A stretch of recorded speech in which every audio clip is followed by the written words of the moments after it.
এতটুকু ভালো হয়েছে, শুধু মুখের সাউন্ডটা বললেই হবে। তো আলহামদুলিল্লাহ, তুমি একবার ওষুধ দিচ্ছি। তোমার সমস্যা ছিল কি? পাইলস। পাইলস হলো 6 থেকে 5-6 মাস হয়েছিল, তাই না? জি এই পাশে আবার দুইটা ছোট ছোট এই মসুরির বিচির মতো হয়েছিল, আর কোনো ব্যথা ছিল না। লেফট চেস্টে একটু ব্যথা ছিল, বুকে, তাই না? ওটার কি অবস্থা?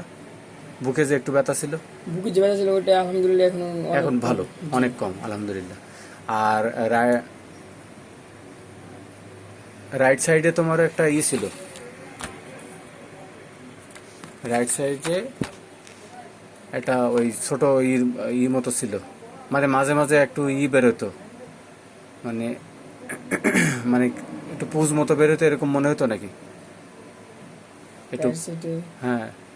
জি না জি না ও পায়ে কি যেন সমস্যা ছিল? পায় পায় পায়ে কি ছিল? পায় আপনার এটা আপনি মানে খিচুনির মতো ধরে রাখতো আগে। ওটা এখন কেমন লাগে? ওটা এখন আগের চাইতে একটু কমছে, অতটা কমে নাই, কিন্তু পাইলসটা আর তোমার এই যে বুকের বাম পাশে যে ব্যথাটা ছিল, এইটা দুটো কমছে, তাই না? যে পাইলসটা একদম অল্প, মানে আগে অল্প একটু আছে, একদমই কমে গেছে পাইলসটা, একদম কমে গেছে। জি একদমই একদম অল্প একটু আছে, সামান্য একটু আছে, সামান্য একদম পিঁপড়ের চাইতেও ছোট একদম। ওষুধ তাহলে কয়বার দেওয়া হয়েছে তোমার? একবারই তো দিছি, তাই না? জি জি তোমার আলহামদুলিল্লাহ একবারে সামান্য একটু আছে না? অল্প সামান্য। বুঝতে পারছি, খুব সামান্য একটু আছে। তোমার ওষুধ সিলেকশনের মধ্যে কি কি লক্ষণ ছিল, কোন কোন মেডিসিনের? Thuja, Causticum, psorinum, phosphorus, pulsatilla, এই কটা সিমটম তোমার আমি পাইছিলাম। তো তোমার এখানে সব হিস্ট্রি নেওয়া আছে, এই যে 1 ঘন্টা ধরে সব লিখছিলাম, যা কিছু আছে। আমি কি ওষুধ দিছি দেখাচ্ছি। তোমার ওষুধ দেওয়া হয়েছিল একবারই, এই যে মানে তুমি আবার উঁচু বালিশে ঘুমাইতে পছন্দ করো, তাই না? উঁচু বালিশে ঘুমাইতে পছন্দ করো, মুখ সব সময় ঘামে ভরা থাকে, তাই না?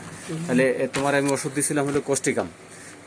1, 2, 3, 4, 5 দিছিলাম। তাহলে পাইলস তোমার কমছে একেবারে 10 ভাগের মধ্যে, আর 9 ভাগ মনে হয় কমে গেছে, আর 1 ভাগ মনে আছে। ওই 1 ভাগ একদম ছোট, মানে আগে অনেক বড় ছিল একদম। তাহলে অনেক রেজাল্ট 10% আপ টু 9%, 10 ভাগের মধ্যে 1 ভাগ, মানে 1 ভাগ আছে, আর 9 ভাগই ভালো, তাই তো? গুড, দারুণ রেজাল্ট আসছে। তুমি খুশি তো না? জি ঠিক আছে। তো আসলে দেখো, এই যে তোমার আমি সব কিছু তোমার শুনছিলাম না এখানে, এই হিস্ট্রি ছাড়া সঠিক ওষুধ নির্বাচন করা সম্ভব না।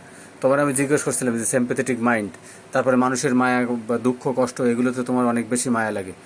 তো এগুলো তুমি বলছিলে না, মনে করতেছে কথাগুলো? যে তোমার জিজ্ঞাসা করছিলাম তোমার মানুষের প্রতি মায়া কেমন, কেউ যদি একটা ভিক্ষুক আসে বা তোমার কাছে একটা জিনিস চায়, তুমি দিতে আগে আসো কিনা, বা মানুষের দুঃখ কষ্টে আগে যাও কিনা, তুমি বলছিলে হ্যাঁ যাই। আর আইসক্রিম, কোল্ড ড্রিঙ্কস পছন্দ, লবণ খাওয়া নিষেধ করছিলাম। আর মিষ্টিটা তোমার একটু কম পছন্দ ছিল নাকি? মিষ্টিটা তো ফসফরাসও মিষ্টি কম পছন্দ করে, আবার কোস্টিকামেও মিষ্টি কম পছন্দ করে। তো এত দারুণ রেজাল্ট আসছে, মানে যেটা মানে হোমিওপ্যাথি, আসলে হোমিওপ্যাথি অনেকে দেখা যায় যে ওই মানে যারা একটু মানে অর্থশালী মানুষ, তারা অনেক সময় হোমিওপ্যাথি চিকিৎসা নিয়ে তারা স্বাচ্ছন্দ্য বোধ করে না। এটা তাদের দোষ না, হয়তো তারা ধনী মানুষ, এই জন্য ছোট চিন্তা করে যে আরে সেটা লক্ষ লক্ষ টাকা ডাক্তার দেখাই আসলাম, আর এই সামান্য চৌধুরী পাড়া এই জায়গায় যেই আর কি হবে, তাই না? এটা ভাবাটাই স্বাভাবিক, অস্বাভাবিক কিছু না। তো আমি যে তোমারে ভালো রাখতে পারছি হোমিওপ্যাথিতে একটা ওষুধ দ্বারা, এই একটা সময় একটা ওষুধ, এই 15/5/2025 ওষুধ দিছিলাম, ঠিক না? 15/5/2025, হ্যাঁ 15/5, এই যে 15/5/2025 ওষুধ দিছিলাম, একবারই ওষুধ দেওয়া হয়েছে। তো একবার ওষুধেই ইনশাল্লাহ কোস্টিকাম 1, 2, 3, 4 4টা ওষুধ দিছিলাম, এতে দারুণ উপকার আসছে, কোনো সমস্যাই নাই। 10 ভাগের মধ্যে 9 ভাগ ভালো, আর 1 ভাগ আছে। আজকে হলো 15 তারিখ। ওই যে পায়ের ইটা তোমার শুধু কমে গেছে, পায়ের যে টান মানে একটা ছিল, ওইটা একটু হালকা আছে, কিন্তু বুকে যে বাম পাশে ব্যথা ছিল ওটা চলে গেছে। গুড, আরো কাজ হবে ইনশাল্লাহ। আজকে হলো 15/6, 1 মাস হয়েছে। 15/6/26, 15/5/26 দিয়েছিলাম, আজকে হলো 15/6/26। তাহলে কোস্টিকাম 0/5, 0/6, 0/7, 0/8, এই যে আজকে আবার 4টা দিয়ে দিলাম। হ্যাঁ, কোস্টিকাম 0/5, 0/6, 0/7, 0/8। তো তুমি যে সহযোগিতা করলে এই জন্য ধন্যবাদ।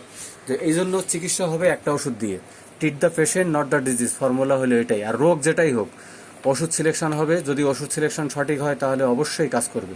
এবং একটা ওষুধ দিয়ে, একেবারে একটা সময় একটা ওষুধ দিয়ে চিকিৎসা হবে, তাই সে সাথে বায়োকেমিক মাদার এসব কিচ্ছু চলবে না। অনলি পোটেন্সি, একটা ওষুধ দিয়ে চিকিৎসা হবে। এটা হলো সঠিক চিকিৎসা, একমাত্র চিকিৎসা হোমিওপ্যাথিতে। এই চিকিৎসা দ্বারা এবং মানে কি বলে সূক্ষ্ম শক্তি, ডাইনামিক শক্তি, ডাইনামিক পাওয়ার দ্বারা রোগী আরোগ্য করা সম্ভব। তো আমি যে কেসটা দিলাম, এই কেসটা দিয়ে যারা নতুন ডাক্তার আছে তারা শিখতে পারবে, আর সমাজে যারা সাধারণ মানুষ আছে তারা দেখে বুঝুক যে আসলে পাইলস আমরা কতটুকু ভালো রাখতে পারি। তবে এখানে একটা কথা আছে, সেটা হলো তোমার চেষ্টা। আমরা ওষুধ দিলাম ডাক্তাররা যে সব কিছু একবারে ভালো হয়ে যাবে এটা আমরা বলতে পারবো না, রুগীর চেষ্টা থাকা লাগবে। তুমি অবশ্যই আমার কমান্ড মেনে চলছো, আমি যেভাবে বলছি 4 লিটার পানি খাইতে বলছি বা তোমার ঘুম পুরা করতে বলছি, তাই না? এগুলো তুমি মেনে চলছো বা তুমি ভালো হওয়ার জন্য তোমার প্রচেষ্টা আছে, সেই জন্যই তোমার দ্বারা সফল হয়েছে। যার প্রচেষ্টা থাকবে না, যার চেষ্টা থাকবে না, যার বিশ্বাস থাকবে না, তার ক্ষেত্রে আসলে ভালো করাটা খুবই ক্রিটিক্যাল। যেটা আমি আমার অভিজ্ঞতায় দেখছি, আমার অভিজ্ঞতা মানে আমার চিকিৎসা লাইফের যে অভিজ্ঞতা হয়েছে, এই যে প্রায় 24 বছরে আমি পদার্পণ করতেছি, 23 বছর পার হয়ে। তো এখানে আমার যে অভিজ্ঞতা হয়েছে সেই অভিজ্ঞতার আলোকে আমি বলতে পারি যে এখানে রুগীর চেষ্টা এবং রুগীর সহযোগিতা ছাড়া একটা রুগী ভালো করা খুবই কঠিন। তুমি যে সহযোগিতা করছো এই জন্য তোমার ধন্যবাদ। তুমি খুশি তো না? আলহামদুলিল্লাহ, তোমাকেও ধন্যবাদ। পাইলসটা অনেক ভালো।